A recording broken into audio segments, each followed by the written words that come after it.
2 முறை அறிய வாய்ப்பு கிடைக்கும். இந்த கட்சி கட்டுக்கோப்போடு இருக்கணும் அப்படின்றதுக்காக தான் அந்த வாய்ப்புகள் எல்லாம் நான் விட்டு கொடுத்தேன். எப்ப 2 முறை வந்தது? அம்மாவே பதவி புரிச்சிட்டாங்களே. அம்மாவே 2015 நினைக்கிறேன். அவர் 14லயே அவரை வைத்த அந்த அமைச்சர் பதவியை விடுவிச்சுட்டாங்களே.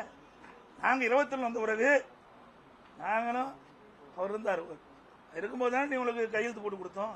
அம்மா இருந்தா அதுவும் கொடுத்துருக்க மாட்டாங்க. எம்எல்ஏ பதவியே கொடுத்துருக்க மாட்டாங்களே. இறப்புக்கு பிறகு சார் கூவத்தூர்ல அவருக்கு தான் ஃபர்ஸ்ட் வாய்ப்பு. எங்க வாய்ப்பு கிடைச்சிருந்தா? இப்போ இவருடைய எண்ணங்கள்லாம் எப்படி இருக்குன்னு உங்களுக்கு நல்லா தெரியும். இன்னைக்கு எம்எல்ஏ தான் தேர்ந்தெடுக்கணும். எந்த எம்எல்ஏ தேர்ந்தெடுத்தாங்க? இவரோட எத்தனை பேர் வெளியே போயிருக்கிறாங்க சொல்லுங்க. எங்களோட எத்தனை பேர் இருக்கிறாங்க? ஆக அத்தனையும் ஒரு பொய் செய்திகள். இவர் மாய உலகத்தை மக்களை உருவாக்கி அந்த பகுதியில் ஒரு சிற்றரசு போல நடந்துகிட்டு இருந்தார்.